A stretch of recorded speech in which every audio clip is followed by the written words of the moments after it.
오늘 하나님 말씀은요, 우리 부활절 맞아서 우리 주시는 말씀은 마태복음 28장 8절에서부터 15절까지입니다.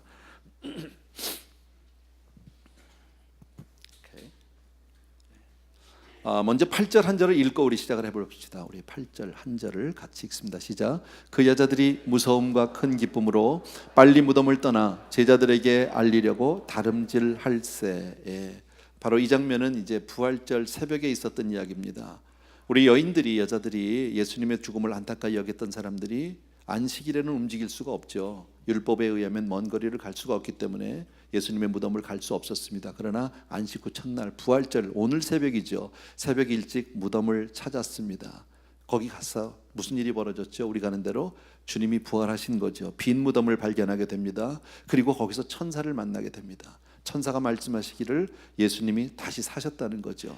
여러분, 이 이야기를 들은 이 장면을, 이 광경을 목격한 이 여자들의 그 마음을 한번 헤아려 보시기 바랍니다. 우리가 만약에 그렇게 갔다, 얼마나 혼란스러울까요?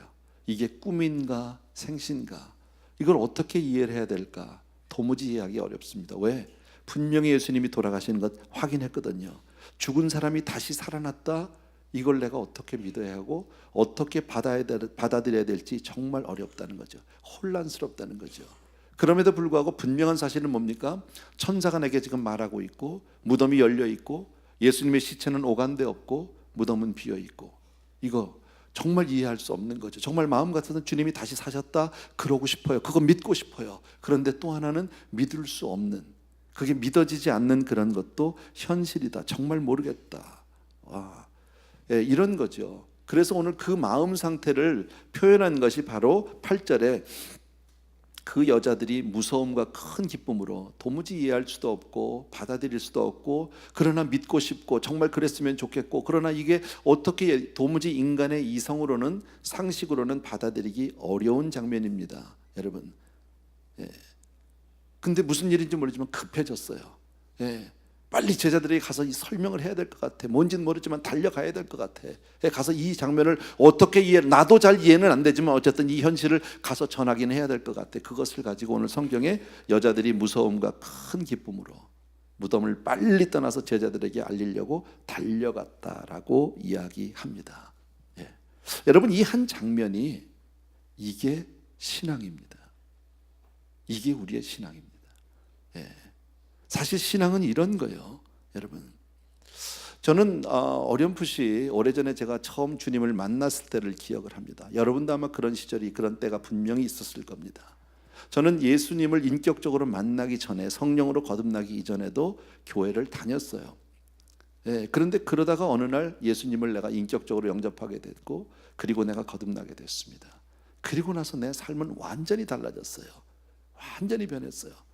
그때부터는 내가 만나는 모든 사람에게는 내 관심은 예수를 전하는 것밖에 없고, 내가 믿는 하나님을 자랑하고 싶은 것밖에 없고, 그러나 내가 복음에 대한 충분한 이해 없어요. 잘 몰라요. 예, 너 일목요연하게 뭐 논리적으로 잘 조리 있게 설명할 수도 없어요. 그러나 내가 만난 그 주님에 대한 뜨거움이 있어요. 가슴이 있어요. 그래서 막 만나는 사람들마다 막 한 번 와보라고, 한 번만 와보라고, 예수 믿으라고. 내가 예수 믿으니까 뭐 사람들이 따지면 할 말은 없지만 나는 믿으니까 좋다고 막 이러면서 했는데요, 놀라운 그때 은혜가 있었어요. 제가 잠시 그때 조금 그렇게 크지 않은 교회를 좀 다녔을 때입니다. 한 200-300명 정도 모였던 교회를 잠시 다녔는데, 그때 제가 이렇게 가서 그 전도 한 해 동안에 저 혼자 전도한 사람이 온 교회가 전도한 사람보다 많았어요. 근데 제가 무슨 복음에 대해서 뭐 확실히 알고 뭐 말을 잘하고 이게 아니라 뜨거움이 있었어요. 그래서 마치 어떤 느낌이냐면 마치 자석 같은 느낌, 그냥 가기만 하면 철커덕 붙어주는 느낌이 있었어요. 그 뜨거움이 있었어요. 그리고 내가 얘기하면 사람들이 들어주는 거예요. 뭘 잘해서가 아니라 너무 진지하게 막 하니까, 너무 열정적으로 막 얘기를 하니까 들어주는 것 같아. 한번 가보기라도 하자, 뭐 이렇게 되는 것 같아요. 예. 여러분, 왜 그렇잖아요. 누군가도 왜 자기 얘기를 할 때 막 정말 막 한맺힌 이야기를 막 핏발을 세워가면서 막 얘기하면 남의 이야기도 들게 되잖아. 그죠? 마치 그런 거예요. 신앙에는 그런 감격과 그런 흥분이 분명히 있어야 합니다. 그것을 오늘 성경은 말하기를 무서움과 큰 기쁨이라고 이야기합니다. 그리고 급히 뛰어갔다, 급하다는 거죠. 신앙은 그런 거예요. 여러분, 우리가 예수를 믿고 나서 처음 주님을 만났을 때 우리에게 그런 긴박함이 있었어요. 긴급함이 있었어요. 정말 내가 무슨 일을 하든지 누구를 만나든지 내 일생, 내가 무슨 일을 해도 사람을 만나면 일단 저 사람을 내가 가서 내가 전해야지, 내가 예수를 전해야지, 내가 저 사람에게 내가 믿는 이 복음을 전해, 이런 열정들이 있었어요. 그런데 언젠가부터 이게 많이 식어졌지요. 한때의 추억으로 남아있고 만다라는 겁니다. 여러분, 오늘 이 아침에 저와 여러분이 이러한 정말 은혜를 다시 회복했으면 좋겠어요. 정말 이 부활의 아침에 더욱더 성찬에 우리 참여해서 주님과 온전히 임마누엘의 복을 받은 우리가 정말 이러한 놀라운 은혜의 회복이 있게 되길 주의 이름으로 축원합니다. 9절을 보십시오. 같이 읽습니다. 시작. 예수께서 그들을 만나 이르시되 평안하냐 하시거늘 여자들이 나아가 그 발을 붙잡고 경배하니. 여러분, 무덤을 떠나서 막 달려가는 여자들입니다. 그때 누가 왔어요? 주님을 만났어요. 여러분, 어떤 사람에게 주님을 만나게, 우리도 주님을 정말 만나고 싶잖아요. 어떤 사람에게 주님이 찾아와 주십니까? 바로 그 부활의 소식, 그 복음의 소식을 들고 전하기 위해서 달려가는 걸음 위에 주님이 함께 해주신다. 그 여자들을 만나 주셨습니다. 내 인생 가운데서 주님을 만나면 끝난 거지. 그거보다 더 좋은 일이 어디 있어요? 주님 만나는 일보다 더 내 인생에서 행복한 일이 어디 있고 더 복된 일이 어디 있습니까, 여러분? 예. 정말 이 사람 주님이 와서 만났습니다. 그리고 첫 마디가 뭐예요? 평안하냐. 참 평안하냐. 여러분, 주님을 만나면 평강이 임하는 줄로 믿습니다. 여러분, 왜 이 평강이 가능할까요? 이미 예수께서 정말 십자가에서 사단 권세를 이미 이기셨기 때문인 줄로 믿습니다. 십자가의 권세로 이미 승리한 줄로 믿습니다. 그래서 우리에게 온전한 평강이 올 수 있는 겁니다. 사실 세상을 살아가는 우리들이요, 평안할 날이 없습니다. 얼마나 불안한지 모릅니다. 얼마나 두려운지 모릅니다. 얼마나 힘들고 어려운 일들이 우리 앞에 산재 있는지 모릅니다. 사방이. 정말 하루하루 버텨내기도 살아내기도 어려운 게 우리인데, 그러나 주님을 만나면 여러분 그 평강이 임하게 되는 줄로 믿습니다. 감사한 거죠. 여러분, 그 주님을 만나고 싶지 않으세요? 여러분, 정말 주님을 만나면 내 환경이 아무것도 달라지지 않아도 내 삶 가운데 평강이 있어요. 이 평안은 세상이 줄 수 있는 평안이 아니에요. 하늘로부터 오는 평안이에요. 아멘. 우리 찬송가 있죠. 왜? 평화 평화로다 하는 거.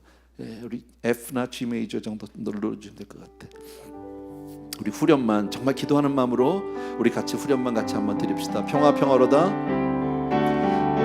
평화 평화로다. 하늘 위에서 내려오네. 그 사랑의 물결이 영원토록 내 영혼을 덮으소서. 다시 한번 우리 기도하는 마음으로 평화 평화로다. 평화 평화로다. 하늘 위에서 내려오네. 그 사랑의 물결이 영원토록 내 영혼을 덮으소서. 아멘 아멘. 정말 우리 주님은 좋으신 주님이에요. 우리에게 제일 먼저 평안을 주시는 주님. 세상을 살면서 평안이 어디 있습니까? 여러분, 소유의 평안이 있습니까? 여러분, 물질에, 어떤 세상의 권력에, 세상의 어떤 위치에 무슨 평안이 있습니까? 아니요. 온전한 참된 평안은 오직 하늘로부터 오는 줄로 믿습니다. 주를 만날 때만 얻을 수 있는 세상이 알지 못하는 참 평안이 여러분에게 임하게 되길 주의 이름으로 축원합니다. 생각해 보십시오. 여러분, 정말 두렵고 떨립니다. 복음에 대한 온전한 이해가 있는 것도 아닙니다. 잘 모릅니다. 주님이 부활했다고 하는데 잘 확실히 모르겠어요. 비어있는 건 분명하고 주님의 시체가 어디 갔는지 모르겠지만 천사는 부활했다고 얘기하고 온전히 받아들일 수도 안 받아들일 수도 없는 이런 혼란한 가운데 여자들은 이 소식을 그나마 전하려고 막 제자리에 달려가다 주님을 덜커덕 만납니다. 얼마나 놀랐을까요? 근데 평안하냐? 평안을 주셨어요. 그리고 나면 우리가 뭐 할 것 같으세요? 여러분, 주님을 만나서 평안이냐? 그러면요, 사람은 자동으로 그 앞에서 그냥 엎드려지는 거예요. 경배하는 거예요. 그래서 여자들이 예수님의 발에 엎드려서 경배했다는 거지. 여러분, 이게 예배죠. 여러분, 예배는 이렇게 드려야 되는 거죠. 우리가 이 자리에 와서 앉아있고 이 자리에서 시간을 보내고 많은 그 예배 순서를 진행했다고 해서 그것이 예배는 아니죠. 살아계신 하나님 앞에 내 삶이 온전히 낮아지는 것, 온전히 겸손하게 주님을 만날 수 있는 것, 그분을 경배하는 것, 이것이 참된 예배인 줄로 믿습니다. 이건 당연한 거예요. 배워서 하는 게 아니에요. 여러분, 아무도 가르쳐주지 않아도 여러분, 왕을 만나면 백성은 그냥 그 앞에서 엎드려질 수밖에 없는 거예요. 하나님을 만나면 인생은 그냥 그 앞에서 납작 엎드릴 수밖에 없는 거예요. 성경에 그런 이야기들이 많이 있잖아요. 동방박사들이, 여러분, 동방박사들이 아기 예수께 찾아가서 제일 먼저 했던 게 뭡니까? 예배한 거예요. 근데 이게요, 우리 이성적으로 생각하면 정말 웃기는 얘기예요. 동방박사 거기까지 찾아간 것까지도 좋다고 치자고, 가서 보니까 말구 위에 아기가 하나 있어, 갓난 아기가. 그러면 어떻게 해야 돼? 일반적으로는요, 어이구 그놈 이쁘네, 어이 이게 맞는 거야. 근데 동방박사가 거기서 엎드렸다라는 거죠. 경배했다라는 거죠. 왜? 왕을 만났으니까, 주님을 만났으니까. 여러분, 들에서 양을 돌보던 목자들이 주님을 만났습니다. 그들도 역시 경배했습니다. 이건 당연한 겁니다. 여러분, 우리가 온전한 예배를 드릴 때 참된 평강과 행복이 임하는 줄로 믿습니다. 예, 그래서 주님을 만난 사람은 반드시 예배합니다. 주님을 만난 사람은 반드시 겸손한 마음으로 하나님 앞에 무릎을 꿇을 수밖에 없다라는 겁니다. 왜 우리가 예배하지 못합니까? 왜 예배를 와서도 예배하지 못합니까? 여러분, 주님을 만나지 못했기 때문이다. 여러분, 왜 우리가 교회를 나오면서도 예배를 드리면서 마음에 평안이 없습니까? 왜 예배를 드리면서도 짜증이 납니까? 왜 무엇 때문에 그렇게 피곤합니까? 예배를 드리지 못했기 때문입니다. 여러분, 이 여자들이 얼마나 불안했을까요? 얼마나 두려웠을까요? 그런데 성경은 뭐라고 말합니까? 그들이 주님을 만났을 때, 그래도 뭔진 모르지만 이 소식을 전하려고 달려가는 그 여자들에게 주님이 만나 주셨고, 그리고 그들에게 평강을 주셔서 이 여자들은 주님 앞에 예배한다라는 겁니다. 그리고 뭐라고 고백합니까? 나의 주, 나의 하나님, 나의 주, 나의 하나님. 나는 우리 한 사람 한 사람이 주님 앞에 이런 고백이 있게 되길 주 이름으로 축원합니다. 정말 주님이 나의 하나님이 되시고 주님이 나의 주가 되시면 우리에겐 더 이상 필요한 게 없어요. 바랄 것이 없어요. 구할 것이 없어요. 우리는 평소에 하나님 앞에, 하나님 이것도 도와주세요, 저것도 도와주세요, 이것도 필요해요, 저것도 필요해요, 수도 없이 많은 기도를 내놓는데 정말 주님을 만나면요, 구할 게 아무것도 없어요. My God and my Lord. 끝이에요. 그거 다예요. 주님이 함께 한 분 계심으로, 주님 한 분이 나와 함께 하심으로 그걸로 모든 문제가 해결되는 줄로 믿습니다. 10절 읽습니다. 다 같이 시작. 이에 예수께서 이르시되 무서워하지 말라, 가서 내 형제들에게 갈릴리로 가라 하라, 거기서 나를 보리라 하시니라. 예. 주님은 뭐라고요? 무서워하지 말라. 우리의 심령 상태를 너무 잘 아세요. 물론 이 모든 상황 가운데서 두려움, 이게 도대체 무슨 일이지, 도대체 어리둥절할 수 있는 그런 무서움일 수도 있고요. 또 하나, 그 당시의 어떤 형편을 생각해 보면 두려울 수밖에 없어요. 우리가 아는 대로 예수님이 순환을 당하고 십자가에 달리기까지 예루살렘에서는 큰 소동이 일어났습니다. 예수님으로 말미암아 많은 사람들의 정말 그 얼마나 온 그 예루살렘이 시끄러웠는지 모릅니다. 그런데 더더욱이나 그 예수님이 죽었다가 사흘 만에 다시 살아나신다는 이야기를 공공연하게 하셨습니다. 그것 때문에 대제사장들과 장로들, 로마 군인들이 군병들을 세워서 돌문을 하고 인봉을 하고 그렇게 하고 지키고 있는 거 아닙니까? 혹시라도 살아날까봐, 혹시라도 정말 그 말대로 될까봐 안 되게 하려고 막 그러고 있는 거 아닙니까? 그런데 지금 현실은 뭐예요? 예수님이 살아나셨어요. 빈 무덤인 거죠. 여러분, 그렇게 되면 그 다음에 일어날 일은 뻔합니다. 생각해 보세요. 로마 군인들, 대제사장, 장로들은 예수의 시체 찾겠다고 온 예루살렘을 샅샅이 뒤질 것이고요, 예수의 제자들, 예수님을 쫓아다니는 사람들은 정말 인정사정 보지 않고 다 잡아갈 겁니다. 온 난리가 날 겁니다. 두렵지 않겠습니까? 이 여자들 입장에서 두려울 수밖에 없습니다. 그런데 주님이 뭐라고 얘기합니까? 무서워 말라라고 말씀합니다. 세상을 살면서 우리를 두렵게 하는 게 얼마나 많은지 모릅니다. 정말 많습니다. 여러분, 다 가진 것 같고 다 누린 것 같은데도 질병에 대한 두려움이 있습니다.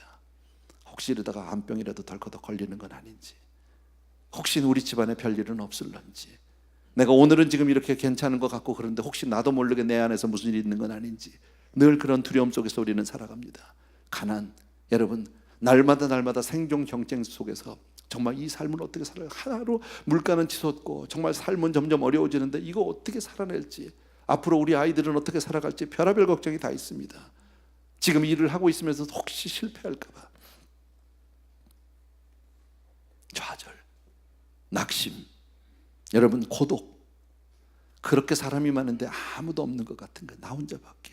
외로움, 열등감. 여러분, 우리 주변에 우리를 두렵게 하고 우리를 무섭게 하는 것들은 산재에 있습니다. 여러분, 근데 주님이 뭐라고요? 무서워 말라라고 말합니다. 두려워 말라. 우리에게 평강을 주시고 우리 주님은 우리를 두려움에서부터 건져주시는 좋으신 주님. 아멘. 무슨 말씀일까요? 주를 만난 사람, 하나님을 예배하는 사람에게는 하나님이 지켜주시고 하나님이 보호해 주시겠다라는, 세상이 아무리 악하고 세상이 아무리 정말 그렇게 무질서하게 돌아간다 해도 하나님이 보호하시면 되는 줄로 믿습니다. 여러분, 그래서 우리는 평안할 수 있는 겁니다. 주님이 승리하신 거 믿으시면 아멘. 예, 주님은 저와 여러분의 모든 허물을, 죄를 담당하신 줄로 믿습니다. 모든 질병과 사망을 이기신 줄로 믿습니다. 그게 바로 부활이죠. 그래서 우리는 온전히 주님을 예배하고 주님을 만난 사람은 어떠한 죽음도, 어떤 질병도, 어떠한 실패도 우리는 두려워하지 않습니다. 이 세상 그 어떤 사망 권세도 우리를 괴롭힐 수 없다라는 겁니다. 여러분, 설사 우리도 예수 믿는 우리도 병 걸릴 수 있어요. 우리도 실패할 수 있어요.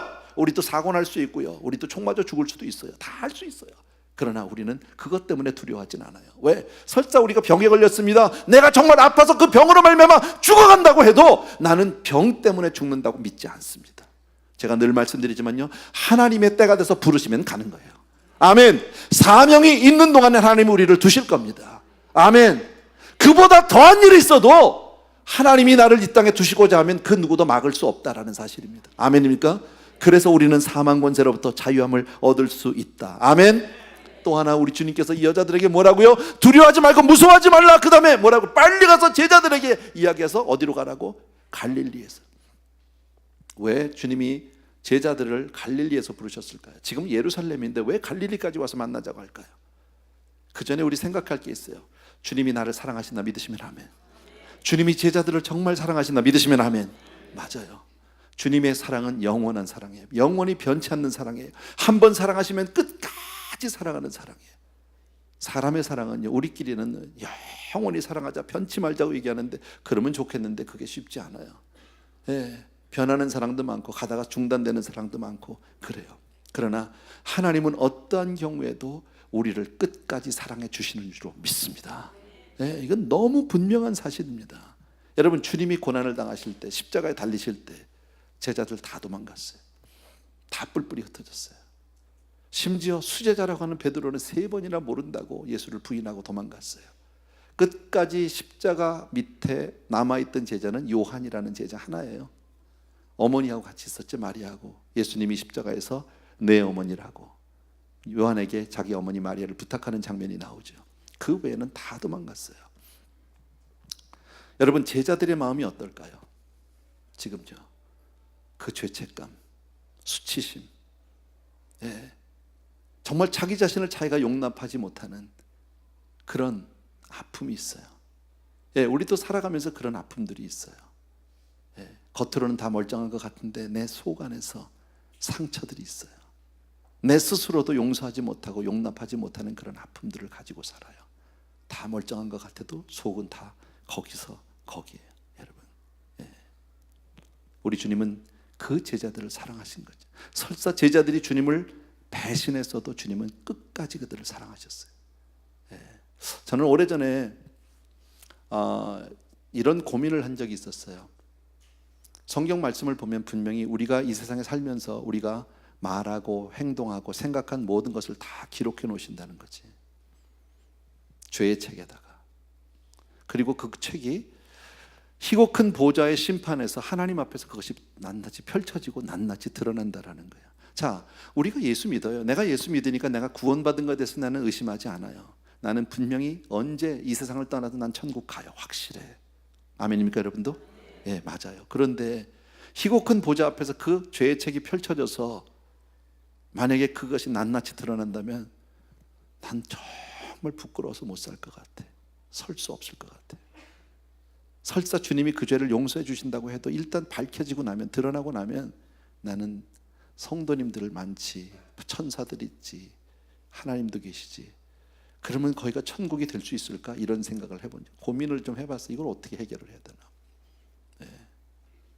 그러다가 정말 감사한 게 뭐냐, 성경을 보면서 알게 된 게, 부끄러움을 당한 사람들이 주님 앞에 온 사람들이 있잖아. 근데 주님이 한 번도 그 문제를 가지고 들춰내질 않아요. 그래서 얼마나 고마운지 몰라요. 예를 들면 베드로가 3번 부인했는데 주님을 다시 만났어요. 디베레 바다에서. 그죠? 그때 주님이 뭐라고 그래요? 나는 네가 정말 그럴 줄은 몰랐다. 나는 네가 그런 놈인지는 정말 네가 어떻게 나를 모른다고 그 앞에서 그렇게 할 수 있니? 너 이렇게 얘기 안 하시더라고. 뭐라고요? 네가 나를 사랑하느냐고 물어봤어요. 여러분, 네가 나를 사랑하냐라고 물어보는 그 질문 안에는 베드로와 주님 사이에는 다 아는 거야. 그 모든 게 다 들어가 있어. 그런데 사랑하느냐는 질문 하나에 다 드러났지만 다 덮어주신 하나님의 은혜가 있어요. 용서가 있어요. 아멘입니까 여러분? 가늠하다 현장에서 잡혔잖아. 근데 주님이 뭐라고요? 너를 정죄하던 사람이 어딨냐고. 주님이 그렇게 묻지 않잖아요. 넌 도대체 어떻게 된 여자인데 그렇게 하고 사냐고. 너는 도대체 가정교육이 받은 거냐, 뭐 너희 아버지는 누구냐, 뭐 이렇게 묻지 않으셔요. 그잖아요.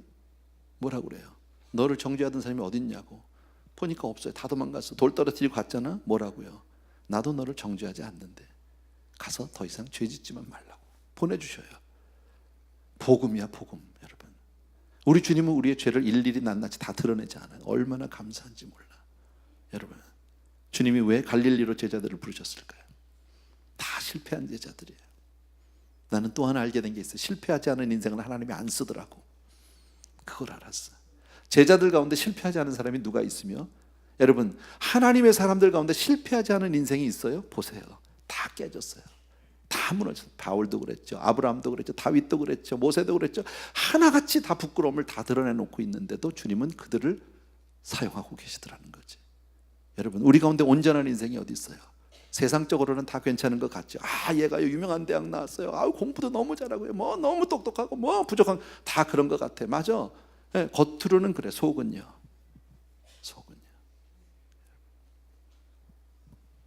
참 감사해요. 제자들 다 실패하고 그 마음 가운데서 상처를 아세요. 그들의 아픔을 아세요.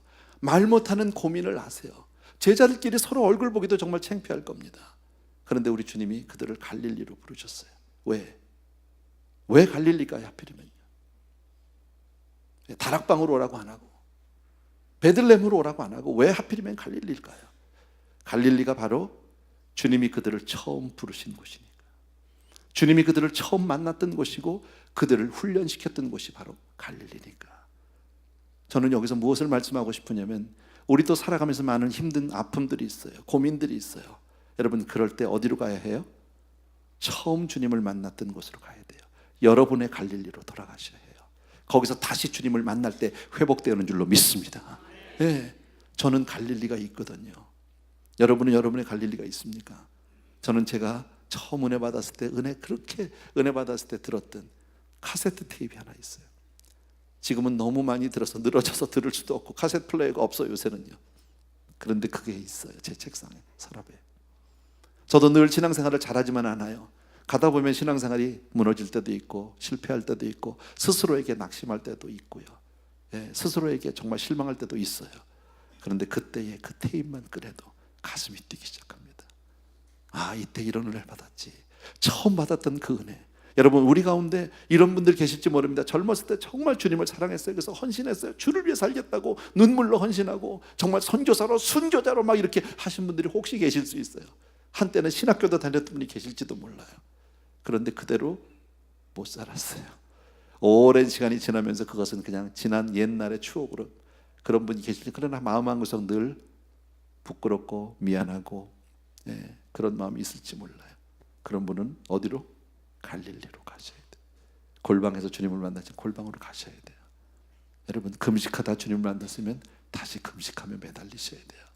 처음 만났던 그 주님을 만날 때 주님은 다 위로해 주시고 정말 회복시켜 주시고 치유해 주시는 좋으신 주님인 줄로 믿습니다. 아멘. 시간 조금 지났는데요, 여기까지 할까요?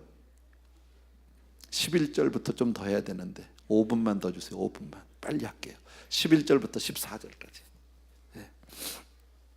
같이 읽습니다. 시작. 여자들이 갈 때 경비병 중 몇이 성에 들어가 모든 된 일을 제사장들에게 알리니 그들이 장로들과 함께 모여 의논하고 군인들에게 돈을 많이 주며 이르되 너희는 말하기를 그의 제자들이 밤에 와서 우리가 잘 때에 그를 도둑질하여 갔다 하라. 만일 이 말이 총독에게 들리면 우리가 권하여 너희로 근심하지 않게 하리라 하니. 아멘. 이 내용을 여러분 잘 알아요. 자, 지금 부활의 아침입니다. 예수님의 시체는 이미 없어졌고요. 무덤은 열려 있고요. 지금 여자들은 여자들 나름대로 주님을 만나고 난리가 난 거 우리 얘기했고요. 그다음에 한편에 누구예요? 군인들이에요. 큰일 났어. 자기들은 밤을 새워가면서 그 무덤 시체 훔쳐가지 않도록 그거 잘 지키라고 그랬는데 이게 그 밤에 무슨 일이 있어 성경이 정확히 모르지만 천사가 와가지고 하는데 속수무책이죠. 자기들도 이게 꿈인지 생신인지 모르는데 어쨌든 무덤은 열렸고 시체는 없어졌고 큰일 난 거죠. 그래서 이 소식을 가지고 대제사장에게 그리고 장로들에게 간 겁니다. 그리고 있는 대로 가서 보고를 했습니다. 자, 그러면 대제사장과 장로들은 사실은 예수의 부활에 대한 진실을 제일 먼저 들은 사람입니다. 그렇다면 정말 적어도 하나님의 사람이고 정말 하나님을 위해서 정말 그렇게 헌신하며 산다는 종교 지도자들이라면 자기들이 잘못된 걸 깨달았으면 여기서라도 후회하고 여기서라도 회개하고 여기서라도 가슴을 찌고 내가 잘못했다고 시인하고 나왔어야 합니다. 그리고 주여 나를 도와주옵소서 하고 나와야 합니다. 나도 그 부활한 주님 만나야 되겠습니다 하고 나가야 하는데 이 사람들 뭐 하는가? 진리를 누구보다도 진리를 위해서 산다고 하는 그 사람들이 군병들을 매수합니다. 돈으로. 그래서 가서 제자들이 와서 훔쳐갔다고 하라고 거짓말을 사주합니다. 눈 하나 깜짝하지 않습니다.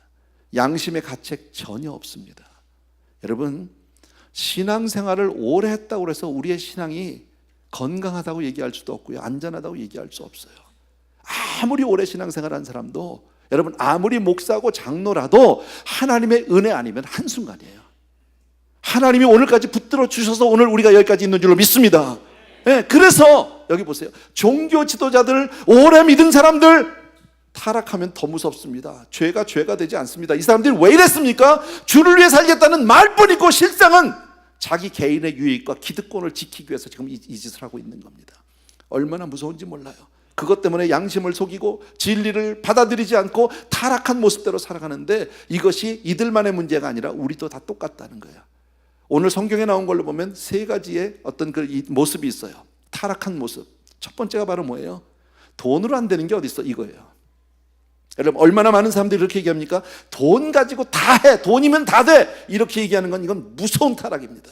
물론 돈 가지고 많은 일을 할 수 있습니다. 돈 가지고 사람을 매수했습니다. 돈을 많이 줬다고 그래서 성경이에요. 여러분, 사람을 매수하려면 조금 줘가지고는 안 됩니다. 많이 줘야 합니다. 한 20불 주고서는 하라 그러면 하겠습니까? 거짓말 안 합니다. 한 200만 불 줘보십시오. 두 말 안 하고 합니다. 많이 줬다는 거죠. 돈으로 다 줬다. 그런데 한 가지 뭐예요? 돈으로 진실을 감출 수는 없다라는 거예요. 이게 문제인 거죠. 돈으로 되는 것 같아요, 세상 가운데서. 근데 안 돼요. 두 번째, 거짓말로 진실을 덮는다. 안 돼요. 이게 세상을 살아가면서 우리도 거짓말로부터 절대 자유하지 않아요. 크고 작은 거짓말들이 우리 삶 가운데도 각각 다 있어요. 그리고 모면했다고 생각하는데 안 된다는 거 성경이요. 거짓말은 일시적으로 성공할 수 있어요. 그러나 영원히 성공이 안 돼. 그게 문제인 거예요. 요즘에 우리 신문이나 뉴스를 보면 너무 우리는 이런 걸 많이 봅니다. 한국에 보니까 어떤 정치인이 서울시장 나간다고 했던 사람이 있잖아. 근데 자기는 전혀 그런 일이 없다고, 어떤 호텔 간 적도 없다고, 그러다가 막 추적하다가 뭐가 나왔어요? 호텔 가서 크레딧 카드 쓴 게 나왔잖아. 그랬더니 이 사람이 내가 그걸 다 기억이 안 나는데 크레딧 카드가 나왔으니까 이젠 내가 간 것까지는 시인을 한다고. 근데 기억은 없다고. 그런 사람은 정치하면 안 됩니다. 왜냐면 그렇게 머리 나쁜 사람은 어떻게 정치를 하겠습니까? 여러분, 호텔 간 게 어떻게 기억이 안 납니까? 호텔이라는 데가 매일 가는 것도 아니고 그냥 특별할 때 1년에 몇 번 가는데 어떻게 그게 기억이 안 납니까? 간 게. 여러분, 그 얘기가 중요한 건 아니지만 어쨌든 거짓말로 진리를 덮을 수 없다. 요즘에 전직 대통령들 이야기가 다 그런 거 아닙니까? 여러분, 또 한 가지 끝에서 이 무슨 얘기했죠? 대제사장과 장로가 너희들이 만약에 들키면 내가 총독에게 얘기해서 뒤를 봐줄게. 그거예요. 걱정하지 마, 내가 뒤를 봐줄게. 염려하지 마, 내가 뒤에는 내가 뒤에서 다 지켜줄게. 다 새빨간 거짓말입니다. 안 됩니다. 여러분, 그러니까 우리가 크리스찬들이 이 땅에 살면서 가장 어쩌면 답답한 것 같고 정말 융통성이 없고 정말 지혜가 없이 사는 것 같지만 진리를 위해서 정직하게 사는 것보다 더 위대한 힘은 없습니다. 아멘. 기억해 주세요. 15절 읽고 마칩시다. 우리 15절 시작. 군인들이 돈을 받고 가르친 대로 하였으니 이 일이 오늘날까지 유대인 가운데 두루 퍼지니라. 돈 받은 사람은 그대로 했대요. 가르쳐 준 대로 가서 거짓말을 다 했는데 문제는 뭐예요? 세상에 거짓말이 없다는 거지.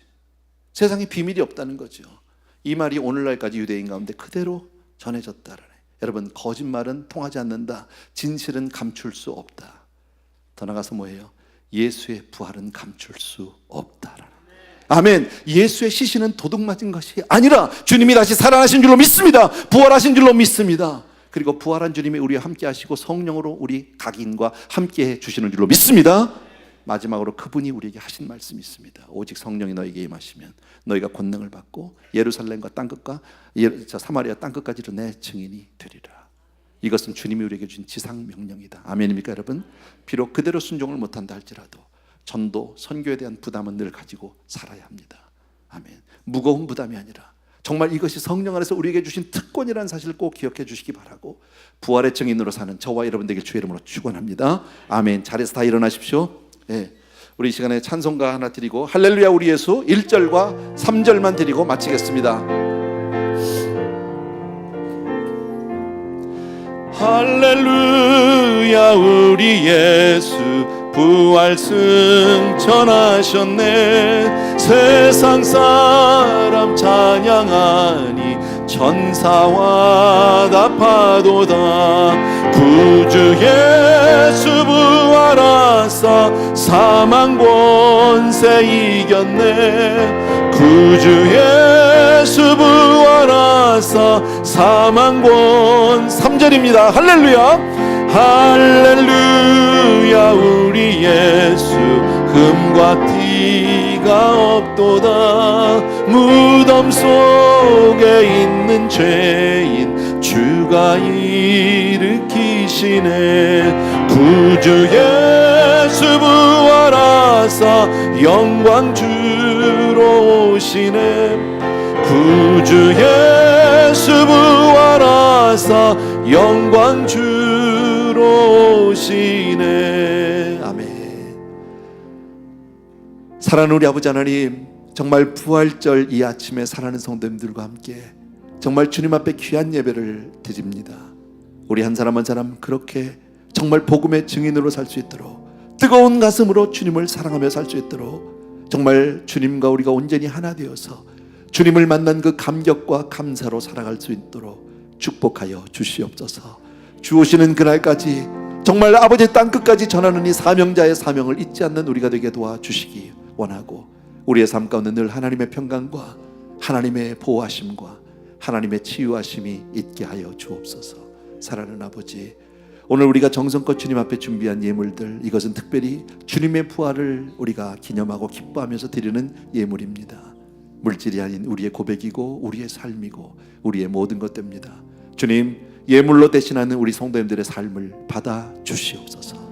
이제는 우리 주 예수 그리스도의 은혜와 하나님 아버지 그 무한하신 그 사랑하심과 성령님의 오늘도 정말 기름 부어서 축복해 주시며 내 주 인도 교통 충만하심이 주를 위해서 정말 사명의 사람으로 살기를 원하는 모든 사랑하는 성도들 위해 이제로부터 영원토록 함께 계실지어다.